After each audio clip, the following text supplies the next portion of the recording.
आज का विषय है कुंडलिनी जगाने से पहले क्या जान लेना जरूरी है। अर्थात वो नियम, वो सावधानियां जिनको कुंडलिनी के साथ छेड़छाड़ करते समय अथवा प्रैक्टिकल करते समय ध्यान में रखना चाहिए और उनकी पहले से पहले तैयारी कर लेनी चाहिए, जिससे कि कुंडलिनी के पूरे लाभ आपको मिल सकें। तो सबसे पहले अगर मैं ध्यान दूं कि एक यूनिवर्सल मैं सबके सामने बोलता हूं, कुंडलिनी। सुनने वालों में सब लोग हैं, स्त्रियां हैं, पुरुष हैं, कुछ टीनेज के बच्चे भी हैं और कुछ प्रौढ़ावस्था के बुजुर्ग होते हुए जो 50 पार कर गए, 55 के आसपास हैं, 60 भी हैं, जिनकी जिज्ञासा और रहस्य काफ़ी बना हुआ है, जिन्होंने काफ़ी अभ्यास भी किया है कुंडलिनी के क्षेत्र में, जो चुपचाप बिना किसी को बताए इस क्षेत्र में लगे रहते हैं। तो सबसे पहले जान लेना जरूरी है कि कुंडलिनी को जगाने से पहले या किसी भी प्रैक्टिकल से पहले आपकी उम्र क्या है। उम्र का बहुत बड़ा संबंध है, क्योंकि उम्र के अनुसार आपकी ऊर्जा घटती और बढ़ती है। जब आप जवानी की ओर बढ़ रहे हैं, ऊर्जा का प्रवाह आपके अंदर बहुत तेज है और वो ऊर्जा आपके अंदर काम वासना के रूप में, कामाग्नि के रूप में दिखलाई देती है, क्रोध के रूप में दिखलाई देती है। तो आपके अंदर इनकी मात्रा कितनी है, ये आपकी उम्र से पता लगता है। जब लगभग 35 के आसपास का युवक अथवा युवती होती है, तब कुछ समझदारी की बात मानी जा सकती है कि मैं नियंत्रण कर सकता है अपने ऊपर, और ऊपर बढ़ते चले जाएं। जहां 50 पार कर गए, काम और क्रोध पर तो नियंत्रण होगा, लेकिन शरीर की और मन की ऊर्जा का क्षय अथवा डिप्रेशन की ओर जाना स्वाभाविक प्रक्रिया है। इसलिए कुंडलिनी में आपको जो लाभ चाहिए, जो ऊर्जा आपको प्राप्त करनी है, जिससे आपको जीवन में कुछ हासिल करना है, वो सबसे पहले आपकी उम्र देखती है। गुरु भी यही देखता है, शिष्य की सार्थकता क्या है, उसके अंदर बल कितना है, शरीर का अथवा मन का। तो सर्वप्रथम उम्र के हिसाब से शरीर का बल घटाया अथवा बढ़ाया जाता है। ये बात बिल्कुल ऐसे ही समझो जैसे बिजली आपके घर में आ रही है, 240 वोल्ट आपने लगा दिया, 1.5 किलो वाट का कोई हीटर, आपको एक्स्ट्रा पावर प्लग की जरूरत पड़ेगी उस हीटर में चलने वाली ऊर्जा के लिए। एक्स्ट्रा वर्कलोड, एक्स्ट्रा लोड भी लेना पड़ेगा खंबे से। मान लीजिए 1.5 टन का एसी लगा दिया, 2 टन का लगा दिया, तो आपको एक्स्ट्रा लोड की जरूरत पड़ती है। तो जब आप दो चीजों का समामेलन करते हैं, अर्थात जो आप कुंडलिनी को जगाना चाहते हैं, एक हाई पावर जो कॉस्मिक एनर्जी है, जो सीधे यूनिवर्स से लिंक रखती है, आप उससे कनेक्ट होना चाहते हैं, तो कम से कम आपकी ऊर्जा इतनी तो हो कि वो दूसरी ऊर्जा से मिल करके अपना तालमेल बना ले, समन्वय स्थापित कर ले। नहीं तो जैसे कमजोर तार बिजली का और मोटा तार बिजली का, अगर दोनों को आपस में विद्युत प्रवाहित करते मिला दें तो कमजोर तार जल जाता, फूंक जाता है। हीटर 1.5 किलो वाट का, 2 किलो वाट का, और वायर अगर उसके हिसाब से ना हो तो प्लग और केबल या वायर दोनों फूंक जाएंगे। बिल्कुल ऐसा ही कुंडलिनी के साथ है। सबसे पहले उम्र देखी जाती है, फिर उसके बाद शरीर का बल भी देखा जाता है, शरीर की क्षमता कितनी है झेलने की, क्योंकि कुंडलिनी में झटके लगते हैं। अब ये झटके क्या हो सकते हैं? कुंडलिनी में अलग अलग विधियों को अपनाने से अलग अलग प्रकार के रिजल्ट्स देखने को मिलते हैं। अगर आप प्राणायाम के माध्यम से कुंडलिनी को जगाते हैं तो जो प्राणों का घर्षण है, अर्थात प्राणवायु का घर्षण, ईड़ा और पिंगला का, अनुलोम और विलोम का, सूर्य और चंद्र नाड़ी का, इनका घर्षण आपके मणिपुर चक्र तक, जहां प्राण अवस्थित हैं, वहां तक जाता है। और उससे नीचे जो अपान है, अपान वायु, उसका घर्षण भी प्राण और अपान का मिलने का केंद्र दोनों बनते हैं मणिपुर चक्र के आसपास, अर्थात आपके नाभि के आसपास। आपको झटके वहां से लगेंगे, दोनों में भेद हो जाएगा। अगर आप मूलाधार चक्र के माध्यम से कुंडलिनी को जगाते हैं, वहां अंतर आ जाएगा।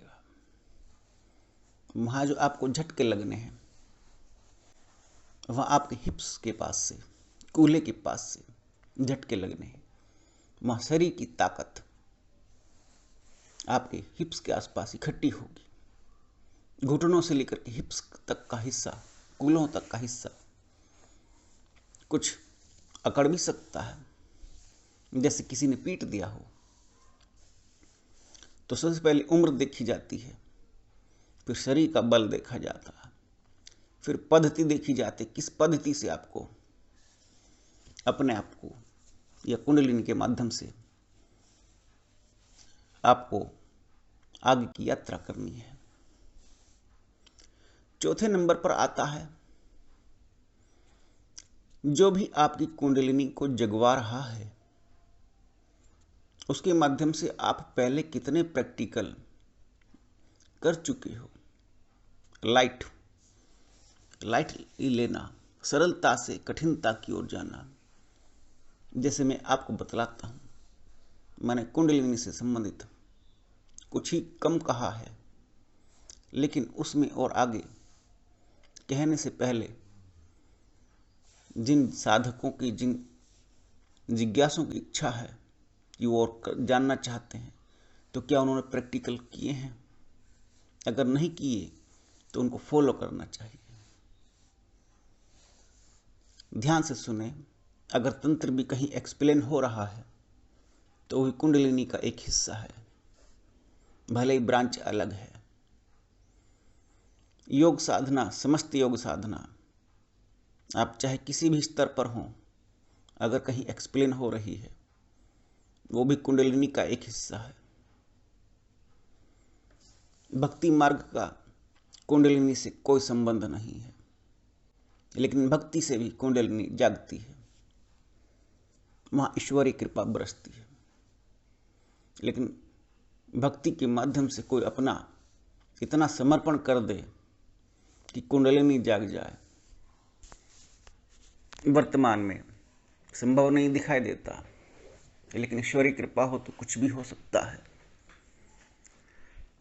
तो कुंडलिनी जगाने से पहले जो पात्रताएं सामने आती हैं, उन पर भी ध्यान देना जरूरी है। आपकी बौद्धिकता, आपकी तार्किकता कितनी है। आप जरूरत से ज्यादा तर्क करेंगे तो गुरु शांत हो जाएगा, वो केवल इतना कह देगा, आप अभी और ध्यान करो, आपको ध्यान की आवश्यकता है। वो आपके समस्त प्रश्नों का उत्तर नहीं देगा, क्योंकि आप एक ऐसे क्षेत्र में प्रवेश करते हैं जहां इलॉजिकल है, जहां चमत्कारिक रूप से कुछ भी हो सकता है। इसलिए उद्देश्य बिल्कुल स्पष्ट, एकदम तीर की तरह, कि कौन सा लक्ष्य भेदना है कुंडलिनी के माध्यम से, क्या प्राप्त करना है, ऐसा क्या अद्भुत हासिल करना है।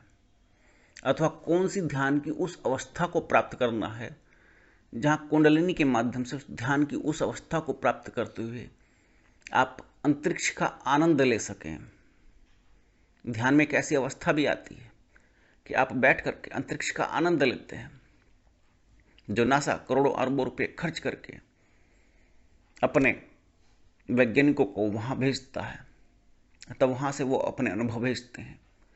वही अनुभव बिल्कुल कुंडलिनी का साधक ध्यान की अवस्था में कुंडलिनी का प्रयोग करके अंतरिक्ष में विचरने का आनंद लेता है और उसके माध्यम से उन अनुभवों की व्याख्या करता है। तो स्पष्ट उद्देश्य, पहला उम्र हो गया, दूसरा पद्धति हो गया, बल हो गया, स्पष्ट उद्देश्य हो गया। कुछ बातें ऐसी हैं जो कुंडलिनी को जगाने से पहले अनिवार्य हैं, और कितना शारीरिक परिश्रम आप कर लेते हैं, अगर नहीं करते हैं तो वो भी बहुत जरूरी है। कम से कम 2-3 घंटे शारीरिक परिश्रम, और वो भी इतना कि आपका शरीर थक जाए, उसमें से पसीने चूने लगें, ये भी एक अनिवार्य शर्त होती है। अगर आप केवल मनोरंजन के लिए सुनते हैं, सोचते हैं, तो इस क्षेत्र में कदम ना उठाएं। आपकी मानसिक शक्ति बढ़ सकती है, लेकिन अगर शरीर का बल नहीं बढ़ा, आपने प्रैक्टिकल किए सुन करके, और आपका शरीर का बल नहीं बढ़ा, मानसिक बल बढ़ गया, कुंडलिनी के साथ छेड़छाड़ की, तो आपका शरीर बीमार हो जाएगा। इस बात का हमेशा ध्यान रखें। तो किसी भी विचार को, ध्यान की किसी भी तरंग को कुंडलिनी के साथ ऐसा तालमेल अव्यवस्थित ना करें कि कोई साइड इफेक्ट हो। इसलिए सावधानी जरूरी है। इस साधना के क्षेत्र में सबसे पहले शरीर को बलवान बनाया जाता है, मन को बाद में, क्योंकि झेलता तो सब कुछ शरीर ही है। मन को स्थिर करने का कार्य तो गुरु मंत्र के माध्यम से भी करवा देता है, और अनेक अलौकिक पराशक्तियों के माध्यम से भी मन को स्थिर किया जा सकता है। लेकिन शरीर को स्थिर करने के लिए तो एक पृथ्वी का सिद्धांत ही नियम पालन करता है, वो है परिश्रम, आलस्य से मुक्ति, एक दिशा में प्रयास, अभ्यास। ये सब शरीर के लिए लागू होते हैं।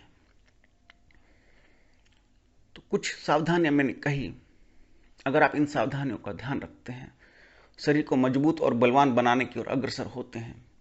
आप डेली फिजिकल स्टेप्स उठाइए, डेली प्रयास कीजिए कि आपको इतने किलोमीटर चलना है, इतनी रेस लगानी है, शरीर का वजन ज़्यादा है तो कम करना है। शरीर जितना हल्का होगा, साधना उतनी अच्छी हो पाएगी। पद्धतियाँ तो मैं बतला दूंगा, लेकिन आप अपने आप को शारीरिक रूप से बलवान बनाएं। कहीं भी कोई भी रोग रहने ना पाए। रोग है तो कमेंट में डाल दें, उसका भी कुछ ना कुछ समाधान मिल जाएगा। आप फॉलो करें, निश्चित रूप से लाभ होगा। लेकिन फिजिकल एक्टिविटी बढ़ाएं, कंप्यूटर और मोबाइल से थोड़ी सी दूरी कम करें, रात को समय से सोएं, ब्रह्म मुहूर्त में उठें। ब्रह्म मुहूर्त में भी अगर संभव ना हो कि पूरे दिन कार्य करना है, तो कम से कम जल्दी सोना और जल्दी उठने का नियम का पालन करें। ये सब शरीर के लिए है, जो निद्रा को संतुलित रखते हैं, जो भोजन को संतुलित रखते हैं। इन सब का असर आपकी कुंडलिनी की साधना पर पड़ता है। सावधानियां हैं तो सुरक्षा है, हमेशा इस बात का ध्यान रखें।